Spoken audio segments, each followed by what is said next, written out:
Yo, what's poppin', everyone? This is your boy Diaz the King, and we back again with another episode of King Talk TV.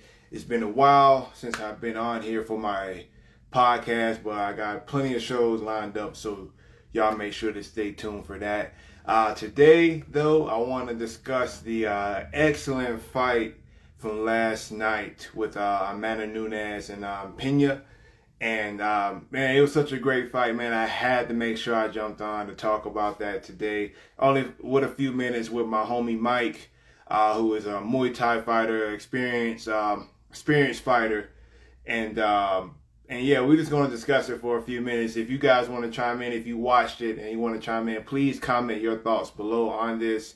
If you're watching this on YouTube, please give this a like and subscribe if you feel led to, and comment below what you think about what you thought about the fight and just the whole card in general. I thought it was a excellent fight, man.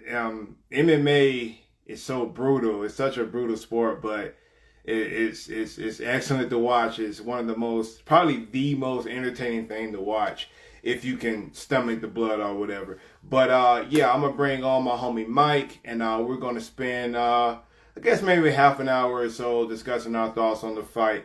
And if you, like I said, if you have a comment below what you think about it. What's up, man? Big dog, what's going on, bro? Man, just chilling. chilling. Bro, I noticed I made a mistake. I told you 10 o'clock, and you was like, what, 10 o'clock? Well, I forgot. Yeah, I knew what you were talking about. I knew you. Yeah, man. I was like, might probably think I'm crazy talking about 10 o'clock. But yeah, man, thank you for making some time to talk about this fight with me, bro. Let's just get straight into it. It was one of the best fights I've seen from a main event in a while, you know what I mean? And definitely better than the Israel fight. Israel's my boy, but I was definitely better than the Israel fight. So big ups to UFC for that. But man, it was so brutal. I think we both agreed that it was going to be a brutal fight. I personally didn't think it was going to last as long as it did.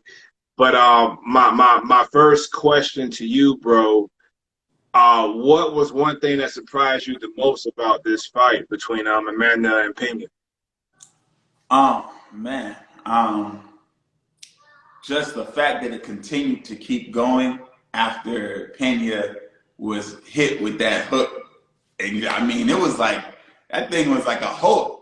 Plow, just knocking her down. I'm like, and her eyes went both ways each time. So I'm like, man, I'm thinking she's going to be knocked out at some point. It's going to be the end of the fight. That surprised me during the fight. That I knew she had heart, but to be knocked down like that, I'm like, this woman is Superwoman. You know, so yeah, I think during the fight, that definitely surprised me a lot. Bro, and when she got rocked, bro, she got freaking rocked. I'm talking about her feet flew up off the ground. Her feet was up in the air. And I would love to do that to somebody. Let me hook somebody and they go flying across the room like that. That was masterful, man. So yeah. It was, bro. Because that didn't happen on the first fight. Nobody got hit like that. You know what I mean? And like you said, for her to take that, I think she got hit like that maybe 3 times. Yeah. Two or 3 times. Mm-hmm. And she took that like a champ, man, and got right up and kept going, man. So that was absolutely legit right there. So yeah, another thing about it though, bro, the strategies between the two fighters going into this fight was more of the same with Pena, but Amanda completely switched it up. Can you talk about real quick how Amanda changing the strategy from the first fight helped her win this one? Yeah, so I knew Amanda. I was thinking this. I was like, I didn't know what kind of adjustments Amanda would make, but she had to at least make the adjustment of knowing she's about to go into a fight. Because that first fight between Amanda and Pena, you could tell that Nunes was she just kind of gave up. And that was my thoughts. She even said in an interview at one point, she said she didn't really prepare. She took it too lightly when she fought Pena. So I think she wasn't ready for a fight in the first one. You know, Amanda usually gets in there and she just takes girls out. You know, girls are scared when they go in there and fight her. So she definitely came ready for a fight, and she didn't have a quit in her this time. But then also she went southpaw too, and it was interesting to see how she used that to her advantage as well. I think that threw Pena off a lot. A lot of times when you have a person like Nunes, Nunes is technical. She throws some really good striking. She's very technical. And if you try to strike, if you're not on the same as far as level of technique as a person who's like that, and you try to be technical with that person, a lot of times you'll find yourself getting whooped, because that's their game.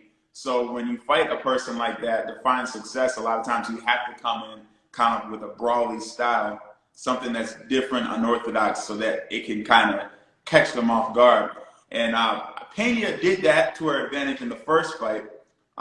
This one, it didn't work because of the adjustments that Nunes made.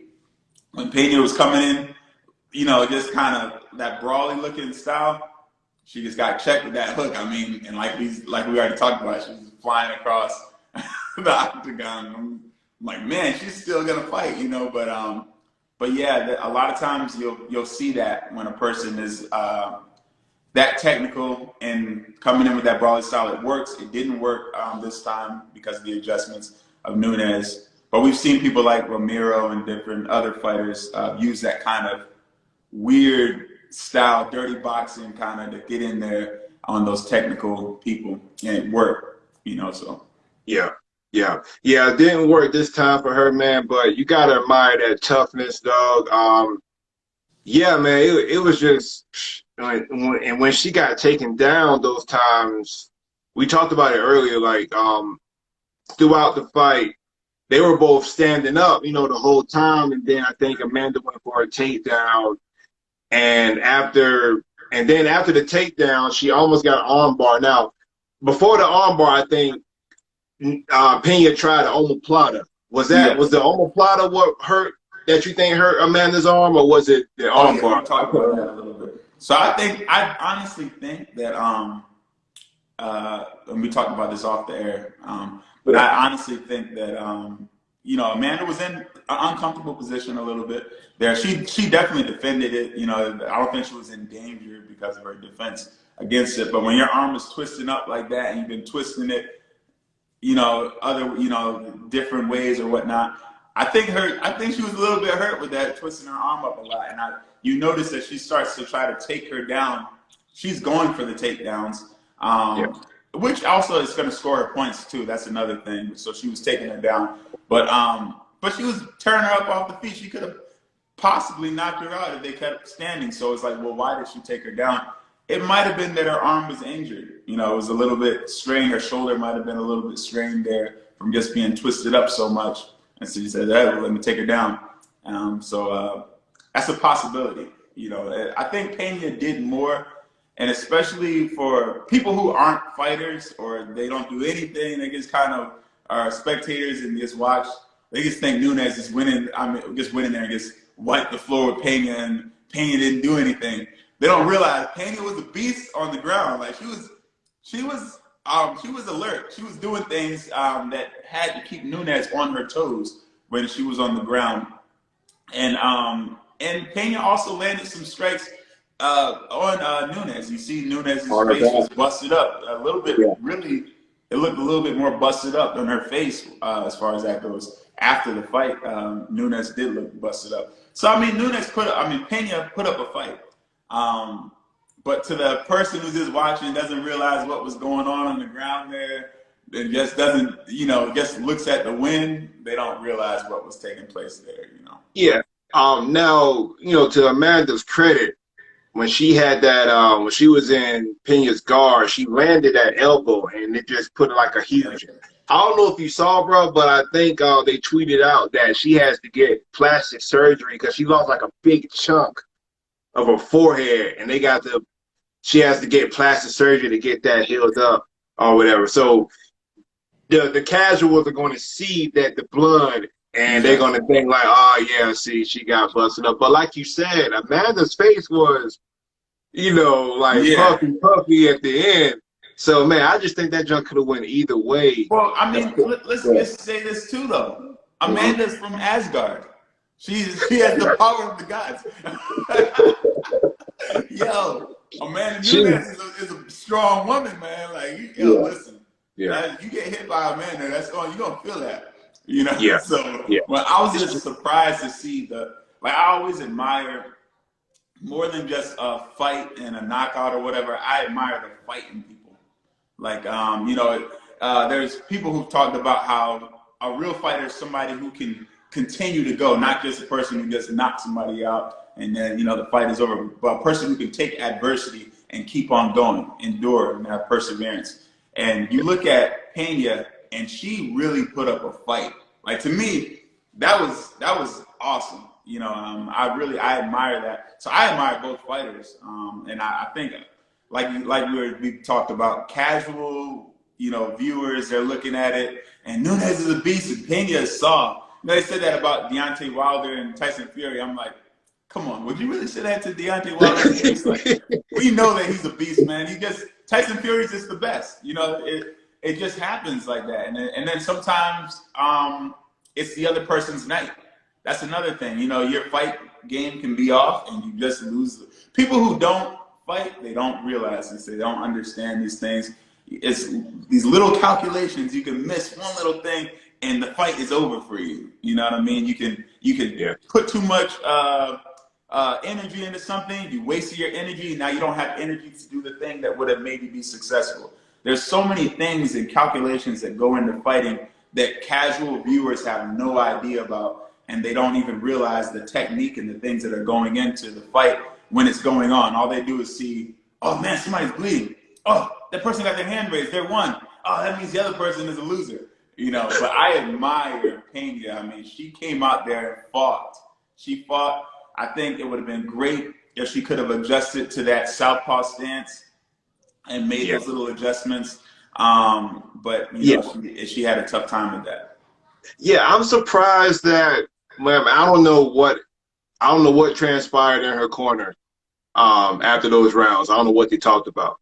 But I'm surprised that she didn't adjust for that throughout the fight. Or maybe she tried or whatever, but it seems like she would have tried a different approach throughout, knowing that she was just getting right hooked, the whole time. I mean, you would have thought that something would have changed. Why do you think, or did you see anything that she tried to change, or did you just see her opinion just keep the game plan and just keep timing, to press Amanda? I think she did adjust, but she adjusted too late. Because at first she was being really aggressive with that, that pummeling, that that blitzing style or whatnot. And then she got caught a few times. I think it was like 3 times she got knocked down with that hook. Yeah. So she started to be a little bit more, the fight started off, it was very hesitant both ways. And again, Pena started getting really blitzy with those punches. But she got caught. And she got caught about 3 times, and she started to slow it down, but it was too late at that point. Yeah, I think a lot of energy was used, and I think she just made the adjustments too late, and then she started getting taken down, which her BJJ is great, but when you get taken down like that in an MMA fight, when you have somebody in your guard. It's cool in a BJJ competition, but in an MMA fight, it isn't always the best to have somebody in your guard and then have them on top, because they can throw elbows, they can throw punches from the top, they can do all type of things. So you want to, it would have been nice to see her defend against the takedown and land in a more of a control position, to do something else, do a different type of submission. I think she could have got her that way too. But you live and you learn. I think it sucks that with her, she has to deal with the press and all these people calling her a loser, when I definitely would never call Pena a loser. I think she fought a great fight. She just, Nunes fought a better fight. Yeah, it just wasn't her night. Just like the first fight, it wasn't Amanda's night. it just wasn't. It wasn't Pena's night. And like you said, she's going to hear it from the people in the comment section. I hope she's not looking at it, but she's going to hear it from them the whole time. But yeah, like you said, bro, she hung in there, and I'm just gonna be honest. I thought she had the first fight. I thought she had no chance. I saw the fight. I was just like, yeah, pretty much Amanda has that. And then I checked it later and saw that Pena won. I was taken back. I was totally surprised by that outcome or whatever. But and I was rooting for her this time, bro. But Amanda just made the right adjustments on it. Let me ask you this: do you think, besides Pena, who is Amanda's competition in that division? Does she have someone who could even challenge her like Pena did? Like Pena does? I don't know, man. It's tough. I really don't know. I don't know. But you know who I do want to see fight again, though? Who's I that? want to see Nunes and Shevchenko fight again. I would just love to see that fight again. Yeah. I don't know if it would be a different outcome, but I would love to see. I love Shevchenko. I love, as far as a technician and a striker like that, like I love her. I love her. But yeah, I mean, I actually would like to see Pena and Nunes fight again. I think it's gonna happen. It was definitely a good enough fight the second time around, and of course the first time. One person won the first one, the other won the second one. So here we go. We got to have a decider. Who's gonna be the best? The trilogy. And so I think that's a good enough rematch. Yeah, definitely that southpaw, man. I think that threw her off in the beginning. The Pena was not ready for that. Like, I would have liked to see her go to the body more with some kicks from her back leg. So she kicked to the body more, or even the head, even throwing head kicks. She could have just set it up with some looking like she's punching, throw some head kicks, some body kicks. That front leg right there, throw some kicks there. It's just it was a hard adjustment for her, man. And I mean, it's hard too. You got Nunes is I think she's longer. She got longer arms. She had longer reach. So it's hard. You got to get in there. But that's what I'm saying. Like those kicks, she could have just kicked her in the body, kicked her front leg. Try to throw some. She threw a few to the head, but if she would throw them, she didn't set it up with the punch. I don't believe she set it up with the punch. She would just kind of threw it out there, and Nunes saw that and was out the way. But if she could have just threw some body, boom, some body. Because when you have a southpaw like that, you're orthodox. Anything from that back, from that right side, is going to land pretty good if you throw it in there like that. Body shot, that body kick would have been really good. But it's what happens, man. I was rooting for Pena. I knew that I had a feeling Nunes was going to come ready. But I was rooting for Pena. I like Pena. I like, but it is what it is. Pena, she just has the mentality that you just got to like, man. Like, I like how she talks, how she's just really confident about herself, man. It's awesome. And like you said, and just being able to be a fighter like that, like people don't realize, man. To get up like that, like that's what I admire about Tyson Fury. Tyson Fury was knocked out in his place. Knocked out. Like normal people would be gone. You get what I'm saying? But Tyson Fury's a beast, man. That's what makes him the best. Is that he's able to get knocked out in the fight and like readjust himself, just get back up and keep going. Like people didn't even believe in Fury the first time he fought Deontay Wilder. They said Wilder was gonna just wipe the floor with him. He's gonna get killed, and Fury came out like a beast. And that was his first time back in the game after a long layoff because of his drug addiction and all that stuff. So then we see him, of course, come back the second time. Then he just kills Wilder off. And the third time completely destroys him. So it's just, I mean, not to say that Wilder put up a good fight too. Let me say that too. People attacked Wilder, but he did put up a fight. He put up his fight. It's just that Fury was the better man, and he showed that through 3 fights. Yeah, he's just better, man. He's just better. Yeah. Hopefully we'll get a Amanda Pena 3. I just think it's just obvious that that should happen, and Yeah. hopefully it happens soon. But yeah, man, yeah, great fight, great fight. Before we go, bro, what's the next fight that you're really looking forward to? Who we got coming up? I think we got Usman and Edwards. yeah. Oh, I wanted to ask you about that too, man. How did Edwards become the number 2 contender for that belt? Like, when was the last time he fought someone?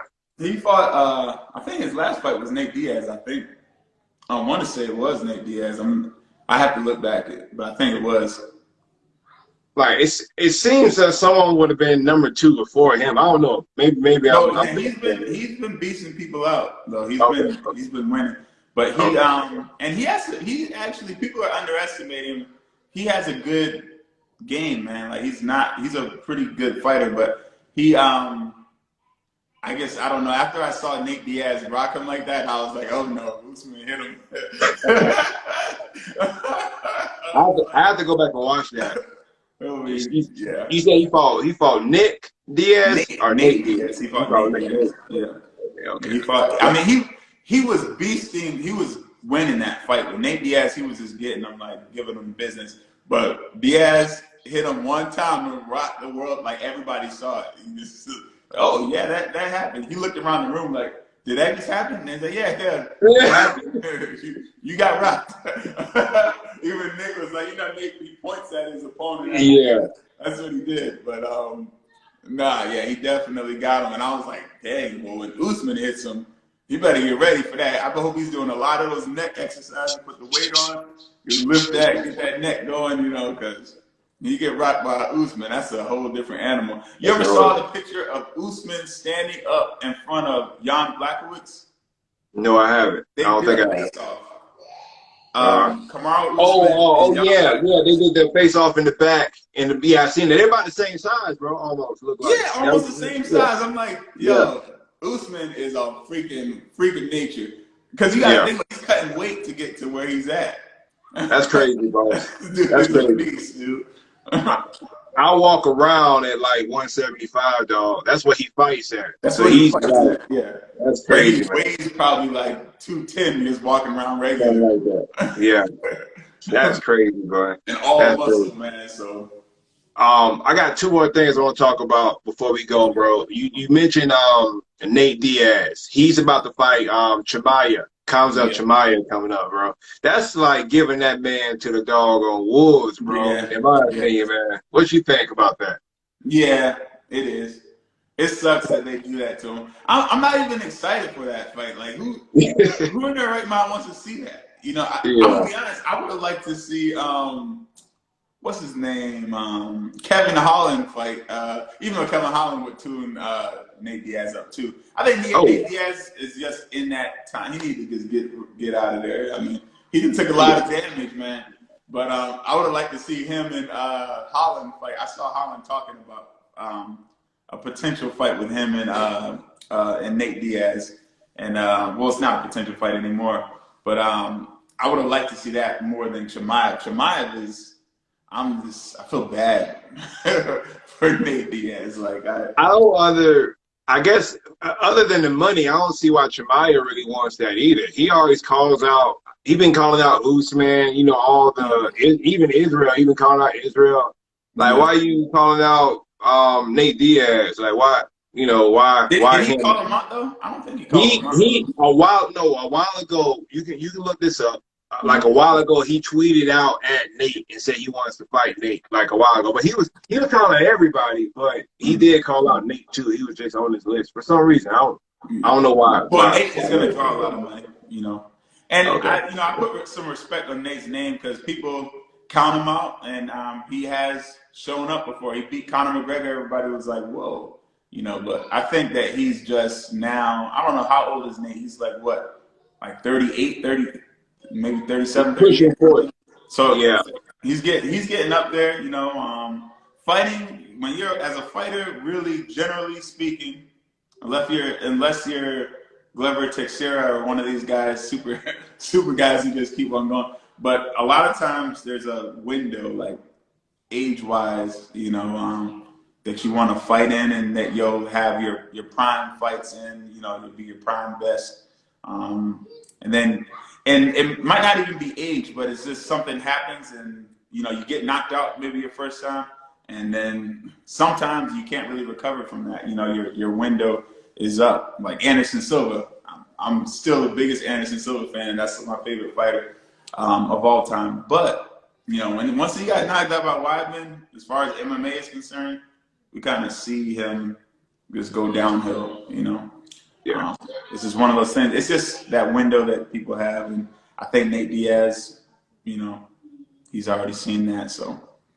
Oh yeah. Still messed up. They're giving him to Jemiah, but hey, it probably will be. It may be really entertaining. Who knows? We just have to see with that. The last one. Now, this is the fight that I really want to see, boss. I really want to see Islam and what's his name, Oliveira. Oliveira, that to me, I think is going to be a great fight in my eyes. Even though I think Oliveira, hope I'm saying his name right, is going. I think he's going to win that fight in my opinion. But man, I think that matchup wise is great because Islam he wants to go to the ground, but on the ground he's not better than Buddy on the ground. You know what I mean? And even when they're standing up, Oliveira is a better striker, in my opinion, in that regard, too. So I'm more interested in seeing how Islam is going to fare against him, even though I still think it's going to be a good fight, but I want to see what Islam is going to do because you don't want to go to the ground with this man. When you go to the ground with Oliveira, he wins, bro. Like his BJJ is excellent. It's like the best ever. I think he has the most submissions in UFC history, if I'm not mistaken. But what do you think about that matchup, dog? Oh yeah, I think it's a great matchup, and I agree. I think Oliveira has I think he has the advantage because he's good on his feet and then he's great on the ground. So it's like, what are you gonna do there? So I think it'll be a good fight. Yeah, I think it'll be a good fight. Yeah. Yeah, man. I'm really looking forward to that one, bro. But yeah, man, I appreciate you jumping on, man. This was awesome. Whoever the next fight is, we got to talk about that too. Yeah. And I appreciate you jumping on, man. Shout out to Instagram and social media platforms before we bounce. It's Jake Paul. My Instagram is Jake Paul. I'm just kidding. I'm joking. No. Hey, you heard about the Jake Paul fight? It's canceled now with the guy Ramen or whatever. Ramen noodles. No, I'm just kidding. Ramen noodles. No, I think his name is Ramen. But he was fighting Jake Paul. That got canceled too. One of them boys was supposed to fight the Tyson Fury's nephew for a while ago too, right? I'm gonna say, man, maybe these guys are scared of Jake Paul. I don't know. It could be possible, man. It's like, why isn't this guy just getting an easy fight? It doesn't make any sense. Why isn't somebody standing up to this guy? I don't know. It's weird, man. It's weird. I don't know, bro. I don't know. I mean, he can. I'm not hating on them boys, man. They can definitely. Them boys can fight. No doubt about it. Not right now. Close the door. No, close the door. Yeah. Them boys can fight, man. No doubt about it. I don't really know what to say about him, man. I don't really know what to say about him. with that Jake Paul stuff. That's a weird situation, man. I don't know. But anyways, I'm shouting out my Instagram, and my Instagram is ThrillMill87. So that's ThrillMill87, the number 87. And yeah, man, it was good talking to you. Hey, bro, it's good talking to you too. If you're watching this on YouTube, give me a like, subscribe, comment below your thoughts. Mike, bro, get back with those kids, man. They're ready for you, man. And I'll talk with you soon, dog. All right, man. You have a good Peace out, bro.